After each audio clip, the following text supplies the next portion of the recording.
1 ते 2 वर्ष टिकणारे उन्हाळी वाळवणातले आपण दहीतल्या मिरच्या करणार आहोत। चवीला तर अप्रतिम होतात। विवा फूड रेसिपीमध्ये आज आपण बघणार आहोत पारंपरिक पद्धतीने बनवली जाणारी दही मिरची। ती दही मिरची कशी करायची आहे चला आपण बघूया पुढे व्हिडिओमध्ये।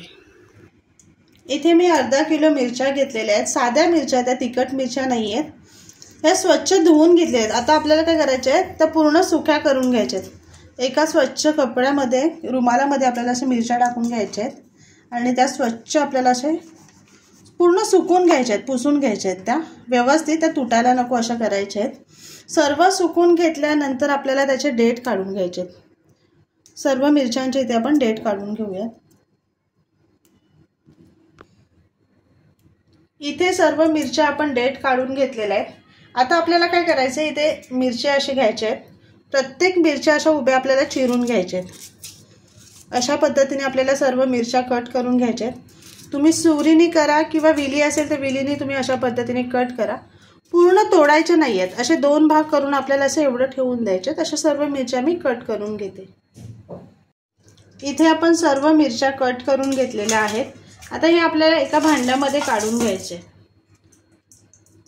आता त्याच्यामध्ये आपल्याला दही टाकून घ्यायचं आहे।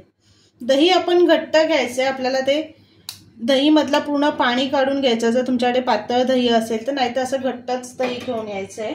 त्याच्यामध्ये आपल्याला भरपूर सारा मीठ टाकून घ्यायचं आहे। मिठाचं प्रमाण थोडं जास्त ठेवायचं आहे आणि इथे जिरा पावडर घेणार आहे आणि हे आपल्याला मिक्स करून घ्यायचं आहे।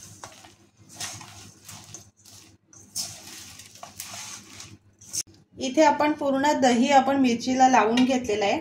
आता ही मिरची आपल्याला पूर्ण रात्र तशीच ठेवून द्यायची आहे, जेणेकरून मिरची आणि जो मसाला आपण बनवलेला आहे तो मिरचीमध्ये छान मुरला जाईल। त्याच्यासाठी आपल्याला असं झाकण ठेवून पूर्ण रात्र असंच ठेवून द्यायचं आहे। इथे बघा आपण पूर्ण रात्र असे ठेवून दिलेले। आता हे सकाळी आपण काढलेले आहे। त्याला पाणी किती आलेलं आहे बघा। मिठाचं पाणी खूप सुटतं, त्यासाठी आपण मीठ थोडं जास्तच टाकायला पाहिजे आणि याच्यामध्ये मुरतं ना दहीमध्ये, त्याच्यामुळे मिरचीला खूप छान चव येते। आता आपण एकदा हे पूर्ण मिक्स करायचं आहे याच्यामध्ये। आता आपण काय करायचं, एक एक मिरची काढून अशी ताटामध्ये ठेवून घ्यायची आहेत। सर्व मिरच्या आपण अशा ताटात लावून घेणार आहोत। इथे सर्व मिरची आपण ताटामध्ये ठेवून घेतलेली आहे। एकावर एक ठेवायच्या नाही आहेत, आपण एक एक अशी बाजूबाजूला ठेवून घ्यायचे। आता हे सर्व मिरची मी उन्हामध्ये ठेवून घेते।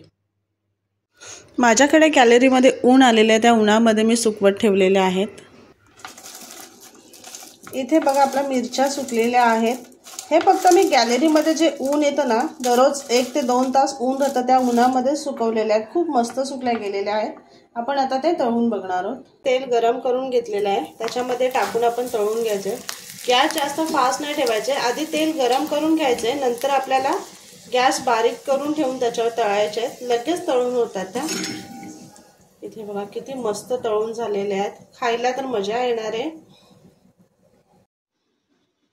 इथे आंबट तिखट अशी मिरची आपली तळून झालेली आहे, खूप मस्त आणि टेस्टी झालेली आहे। याच्यामध्ये ते दहीचा आंबटपणा खूप छान मुरलेला आहे। तर नक्की बनवा आणि सांगा कसे झाले ते। आणि असेच आपले नवनवीन व्हिडिओ बघण्यासाठी व्हिडिओला लाईक करा, शेअर करा आणि सबस्क्राईब करा। चला तर मग भेटूयात आपण पुढच्या व्हिडिओमध्ये।